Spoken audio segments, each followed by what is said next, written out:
Dan Hooker is going to fight Islam Makhachev. Is there anything that Dan Hooker could do to prove what a badass he is?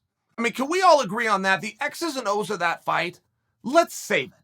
Let's break that down later. It really doesn't matter who you think is going to win or who the favorite will be going in. Is there anything that Dan Hooker could do to make us value him as a competitor more than this? How would you like to fight in the UFC? True question. How would you like to fight in the UFC? And a few of you are going, yeah, it'd be a dream come true. And some of you are going, well, if you mean literally, no, I think I'd rather watch it. Okay, great. So now that we've eliminated some people, the people whose hands are still remaining up, how would you like to fight in the UFC? Great. Now let me ask you another question. How would you like to fight in the UFC if you can't train for it? How many of you are still holding your hand up? That is not only what Dan Hooker is agreeing to go and do, it's what he just did last weekend. He's not prepared. All these city kickboxing guys are talking about it. They're talking about, man, we're going to have to leave New Zealand. We're going to come to the States. We're not allowed to assemble, to get together, to prepare. Now, I understand that can't be a literal statement. You just can't have the success of Adesanya. You just can't be in the physical shape of Volkanovski. You can't be taking 2 fights back to back like Dan Hooker without getting some workouts in. But can we agree it's not ideal? Can we agree if these guys are saying they're going to leave their home country because they have no choice? Can we agree that they're at least not preparing the way that they would like to prepare and they're still getting these results?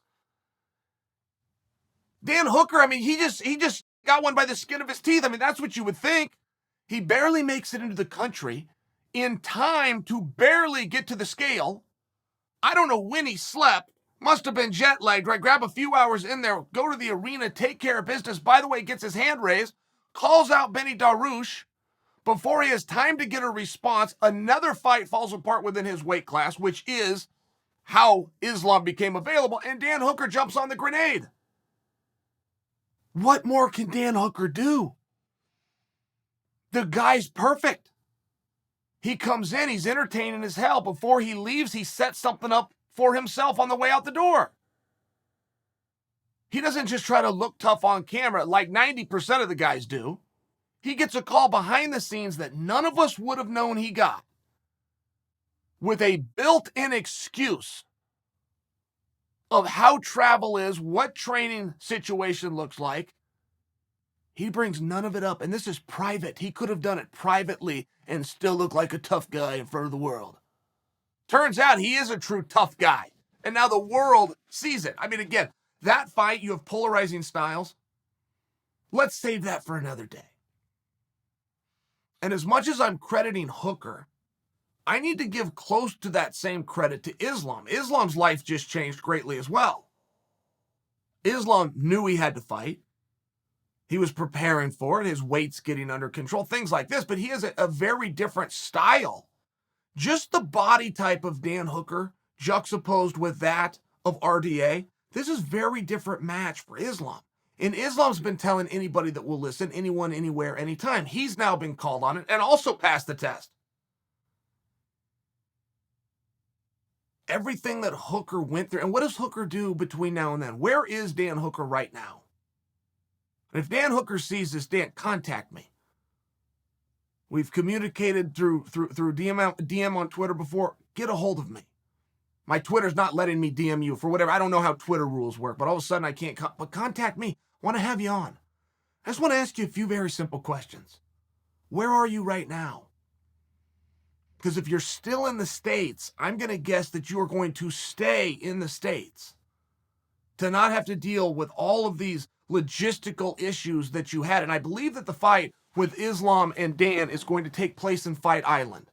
So if I'm right, if Dan is still in America, the way that flight works is they charter a jet from Las Vegas. So if Dan's at least here, he could be getting workouts, he could be preparing. One thing we know about Dan Hooker, and we found out Saturday, this is not an opinion, this is a fact. Even in situations that are far less than ideal, he has the level of responsibility and discipline and respect for the sport, for you, the audience, and for his own career to figure it out. So however good you think Dan Hooker is, however good you think he looked over the weekend, you now have to exemplify that if we can get him in a more ideal training situation, which Las Vegas does provide. He can do it right there at the PTI. He can go out to Extreme Couture. There's a number of places that he could, and I suspect will go, but I don't know where he is. He would have had no reason to stay in the States. His plane ticket would have flown him home first thing Sunday morning. Did he do that?